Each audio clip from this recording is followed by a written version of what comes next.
저의 깨달음을 얻고 네. 싶고 해탈을 하고 싶어서 오신 거예요? 네, 맞습니다. 아, 그럴 언제부터 그런 마음을 냈어요? 좀 나이를 먹다 보니까 네. 삶의 고난과 역경을 점점 이제 다가오면서 부모님으로부터도 독립도 해야 되고 그러면서 인생을 어떻게 살아야 될까. 네. 그래서 이제 독거노인으로서의 삶의 준비를 하다 보니 네, 좀 진지해진 것 같더라고요, 제 자신이. 그러니까 아가씨인데도 지금 아가씨고 부모님하고 같이 살고 네. 근데 이렇게 살다가 독거노인이 되겠다 준비도 해야 되겠다 삶에 대해서 그런 생각도 들고 지금 집에서 부모님하고 계속 같이 살고 있은 적이 몇 년 정도 지난 것 같아요.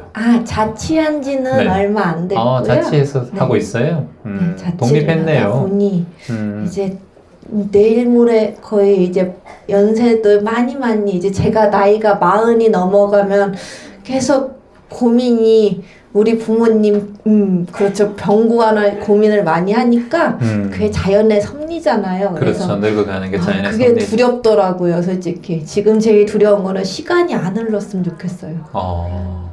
사랑하는 가족들과 마지막 이별을 하는 그 준비를 내가 나이가 40이 되고 50이 되면 이걸 감당할 수 있을까, 그 슬픔을. 그러면서 솔직히 무섭기도 하고 그러면서 이제 저도 스스로 내가 그럼 92살 할머니가 돼서 이 순간을 관뚜껑에 들어가기 직전에 이 순간을 그래 잘 컸어 하면서 인생 참 잘 살았어, 열심히 잘했어, 화이팅 하면서 사랑해 하면서 관뚜껑을 딱 문 닫고 행복하게 이 세상을 안녕하고 갈 수 있을까. 네, 그때 가봐야 알죠. 근데 그 방법이 하나 있어요. 그렇게 살 수 있고 눈을 딱 그렇게 행복하게 감을 수 있는 방법이 있어요. 그 방법 알려드릴까요? 네. 궁금해요? 예. 그게 질문의 메인 초점이에요? 네. 그래요. 알겠어요. 예. 그 방법 알려드릴게요. 그 방법은 자, 오늘 있죠. 오늘 그런 마음으로 살면 돼요. 오늘 그런 마음으로 보람있게 하루를 감사한 마음으로 살면 돼요. 단 오늘만 사세요. 오늘만. 지금 우리가 90이 되려고 하면 몇십 년이 지나야 되잖아요. 100살이 되려면 몇십 년이 지나야 되잖아요. 그래서 그때 그 시절 인연이 나에게 올지 안 올지는 몰라요. 우리가 삶을 살아가면서 생로병사에 어떤 병이 올지 어떤 사고가 날지 모르죠. 지구에는 1초에 2명씩 죽거든요. 그러니까 우리가 어떻게 언제 어떤 상황에 그 죽음에 맞닥뜨릴지는 몰라요. 그렇잖아요. 이스라엘 하마스 전쟁 나는 거 보세요. 우크라이나 러시아 전쟁 나는 거. 새해 초부터 자꾸 북한이 연평도에 폭탄을 쏘고 있죠. 우리나라도 유일하게 지구상에서 분단된 유일한 국가예요. 언제 전쟁이 날지 몰라요. 그럼 지금 영종도에 살죠? 타격 쉬워요. 저도 서울이니까 아무래도 가장 강서구에 사니까 북한하고 가까워요. 아마 폭탄이 떨어지면 그쪽으로 떨어지겠죠. 가까운 도시를 파괴한다면. 언제 어떤 상황이 생길지 몰라요. 근데 그것에 대한 내가 두려워하면서 하루하루 살면 전쟁이 일어날지도 모르고 일어나지 않을 수도 있어요. 근데 70년 전에 정확하게 일어났어요. 1950년 6월 25일 경기도 포천 지방에 소련제 탱크가 나타나 양민을 학살하기 시작했어요. 그때 그 순간 우리는 전쟁이 일어났어요. 전쟁은 언제 일어나는 줄 아세요, 여러분? 새벽에 일어납니다.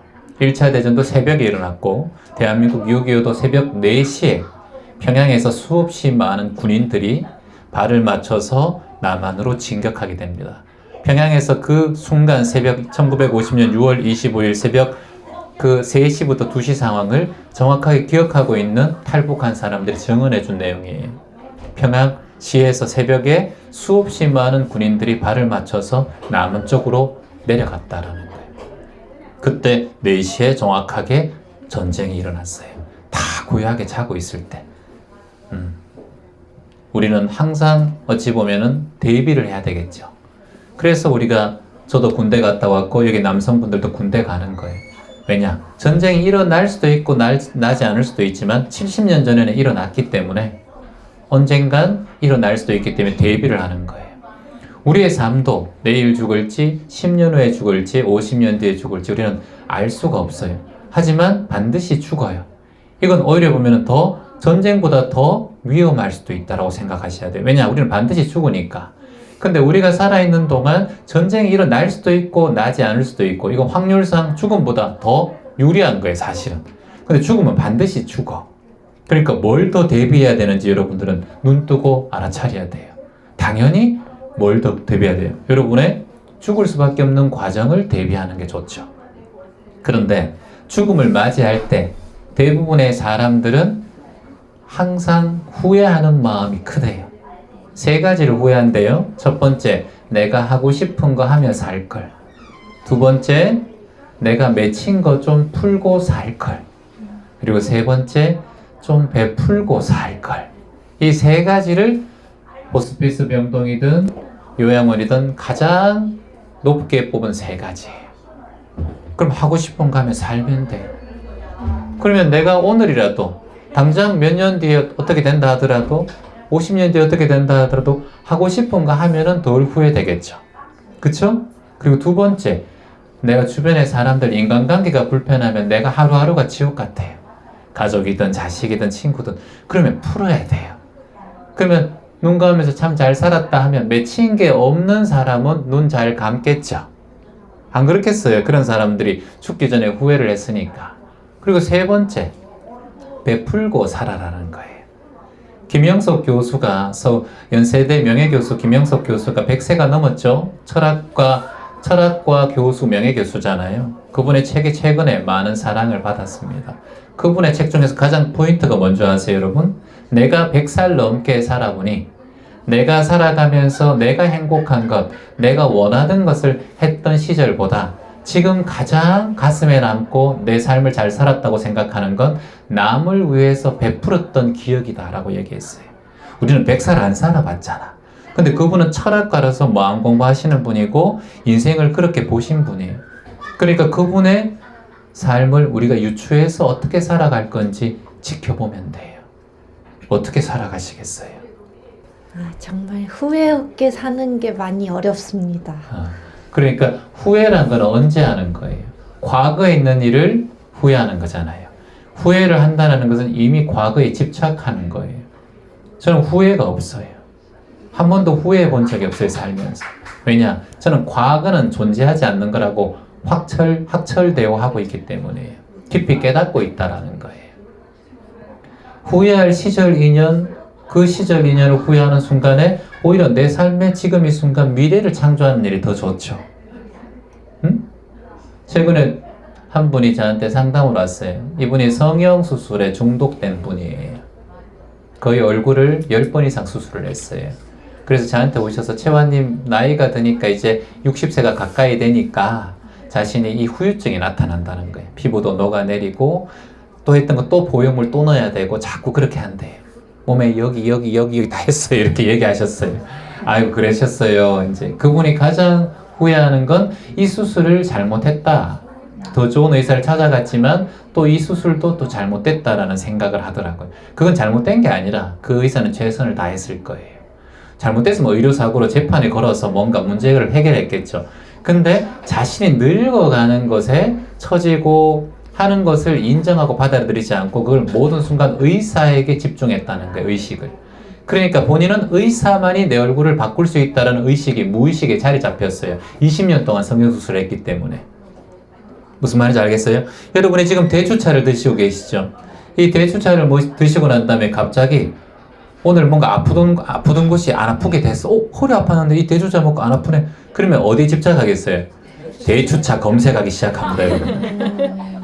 여러분 어디 안 좋다 하면 비타민 먹으면 뭐 얼굴이 좀 너 좋아졌네. 나 요즘 비타민 먹는데 비타민에 집중해요. 갑자기 뭘 드시고 난 다음에 뭐 글루코사민이나 여러분들 오메가를 드시고 난 다음에 그 다음에 혈액 수치를 딱 해보니까 지방간이 사라지고 몸에 기름기가 좀 없어졌다. 그러면 또 매 순간마다 그걸 재놓고 구매를 또 하기 시작합니다. 우리 사람이 그래요. 그래서 내가 미리 내 삶에 대해서 유추를 하고 어떤 것에 집중을 하는 순간 그것에만 보이게 돼요. 본인은 자꾸 그것에 집중되어 있다라는 거예요. 그래서 인생은 그게 아니라 지금 내가 하고 있는 이 순간이 내 미래를 창조한다는 걸 깨닫는 게 수행자예요. 그래서 과거는 없어요. 과거 여러분 여기 내보세요. 없죠? 여러분 미래 낼 수 있어요? 없죠. 못 내요. 우리가 90년 뒤에 90살 있을 때 50년 뒤에 어떻게 알아요? 알 수 없어요. 그러니까 오로지 지금 이 순간에 내가 할 것을 찾는 거예요. 아까 말씀하셨듯이 내가 하고 싶은 거, 돌아가신 분들이 후회했던 거, 그리고 두 번째 마음에 맺힌 거 좀 정화하고 풀고 살고. 마음에 맺힌 게 어디에 머물러 있는 거예요? 과거에 머물러 있는 거예요. 과거가 정화되면 마음에 맺힌 게 존재할 수가 없어요. 응? 하고 싶은 건 뭐예요? 내가 지금 행복한 걸 해야 돼요. 내가 지금 자꾸 마음에 부하가 올라오고 스트레스 받는 거는 가능하면 하지 않는 게 좋아요. 응? 그러면 내가 어쩔 수 없이 돈을 벌어야 된다면 돈 버는 일 속에서도 내가 감사한 마음으로 일하는 마음에 감사함을 느끼면서 살면 조금 행복해요. 하지만 일은 어쩔 수 없이 해야 되고 경제적 활동을 해야 되니까. 그러면 그 또한 내가 잘 해야 된다라는 마음을 내고 감사하게 이 순간 일할 순간이 있고 일할 공간이 있어서 감사한 마음 내면 되고. 두 번째 이제 맺힌 거는 좀 과거에 집착하는 마음을 좀 버리고 지금 이 순간에 내가 좀 풀고 살면 맺힌 게 좀 풀리고. 그 마지막에 베푸는 게 제일 힘들어요. 사람이 베푸는 게. 왜냐 우리는 평생 살아오면서 내 것을 챙기면서 살았기 때문에. 그게 부모도 그랬고 나도 그랬고 우리 모두가 그랬기 때문에 그게 잘 안 돼요. 인간이 원래 인간 자체가 이기적인 마음이 크기 때문에. 그래서 그거는 내가 어떤 돈을 모아서 어떤 상황에 대해서 기부하고 나눔한다 봉사한다라는 생각을 내려놓으면 돼요. 그냥 내가 지금 있는 상황에서 최선을 다하면 돼요. 여러분이 여기 오셨잖아요. 오시면 딱 끝나고 바로 탁 가지 말고 봉사자들 계시더라도 도와드릴 거 없어요. 이게 봉사예요. 그러니까 현장에서 내가 즉시 마음을 낼 수 있는 걸 하면 돼. 여기 차 빼는데 보면 내 차만 탁 빼고 나가는 게 아니라 다른 차가 빼고 있으면 먼저 가세요 하면서 양보해주고 이렇게 에스코트 해주는 게 또 봉사예요. 매 순간 봉사할 게 천지에 살면서 그게 베푸는 거예요. 그걸 해보면 다음에도 또 그렇게 하는 사람이 돼. 세 가지 이제 진리를 말씀드렸으니까 이제 실행하는 것만 남았어요. 따라해보세요. 나는 미래에 집착하지 않는다. 나는 미래에 집착하지 않는다. 나는 지금 이 순간을 알아차린다. 나는 지금 이 순간을 알아차린다. 지금 이 순간이 가장 귀하다. 지금 이 순간이 가장 귀하다. 과거는 흘러갔고 과거는 흘러가고 미래는 아직 오지 않았다. 미래는 아직 오지 않았다. 오직 지금 이 순간. 오직 지금 이 순간. 숨이 들어가고 숨이 들어가고 숨이 나오는 이 순간. 숨이 나오는 이 순간. 오롯이 존재하는 나. 오롯이 존재하는 나. 바로 수행자 나입니다. 바로 수행자 나입니다. 네, 박수 한번 주세요. 네. 감사합니다. 안녕하세요. 제주 마인드셋 수업을 다녀오고 인생이 변한 것 같았지만 또 명상을 게을리하는 예전 습관이 올라옵니다. 재환님 그래서 가출까지 했었답니다. 무슨 청소년도 아니고 가출. 외출이지. 네, 자, 외출을 했습니다. 네. 하지만 다시 열심히 수행과 공부를 해보기 위해서 오늘 이 첫 강화 본문에 왔습니다. 하루도 빠지지 않고 명상을 도대체 어떻게 하세요, 재환님? 이렇게 힘든 일이 있으면 명상도 할 수가 없어져요. 이렇게 적어주셨습니다. 그래요. 일단 이렇게 먼저 새해에 그래도 용기 내서 와주신 질문자에게 감사의 마음을 드립니다. 여러분 용기 내서 와주신 질문자에게 박수 한번 주세요. 네. 언제까지 우리 100일 수행 중에서 한 며칠을 한 것 같아요? 항상 2, 3일 하고 하루 쉬고 또다시 1, 2, 3 하고 또 쉬고 또다시 1, 2, 3 하고 그걸 몇 번을 반복했는지 모르겠어요. 1, 2, 3. 네. 그걸 못 벗어나고 있어요. 10일을 못 넘어갔죠. 네. 네. 큰일이에요. 근데 질문이 네. 제가 그 다리가 조금 안 좋아가지고 무릎이랑 골반이 좀 안 좋아서 좀 아프더라고요. 뭘 했는데? 그냥 앉아 있는데. 네, 앉아 있는 게 어. 되게 불편해가지고. 골반도 안 좋고. 그럼 안 좋아지면은 또 누워서 했더니 그것도 너무 잡생각, 네, 누웠으니까 잠도 네, 오고. 잠도 오고 잡생각도 들고 좀 제대로 된 명상이 아닌 것 같은 느낌. 그렇지. 그 다리 아픈 사람들은 어떻게 명상을 하는지. 그러면 걸으면 되지. 아, 걷기 명상. 예. 그냥 걷기 명상. 걷기 명상 하면 되지. 걷기 명상 배웠잖아. 네네. 센터에 오셔서. 맞아요. 그쵸? 그렇게 배우면 돼요. 하나씩 배운 거를 하시면 돼요. 꼭 명상은 앉아 있어서 할 필요는 없어요. 근데 이제 명상을 하다가 몸이 아픈 경우 있죠. 이렇게 앉아 있다가 보면. 근데 몸을 아플 때 갑자기 명상을 그만두면 명상하는 그 힘이 커지지가 않아요. 그래서 오늘 5분 했으면 다음엔 6분 정도는 할 수 있어야 되잖아요. 그쵸? 다음엔 7분 정도 하면 더 좋죠. 그러려면 5분 하다가 다리가 저려오는 시기가 오잖아요. 그러면 바로 움직이면 항상 5분밖에 못 해요. 그래서 5분 딱 하고 다리가 저려온다, 골반이 아프다 그러면 1분 동안만 그 고통을 지켜봐요. 바로 움직이지 말고.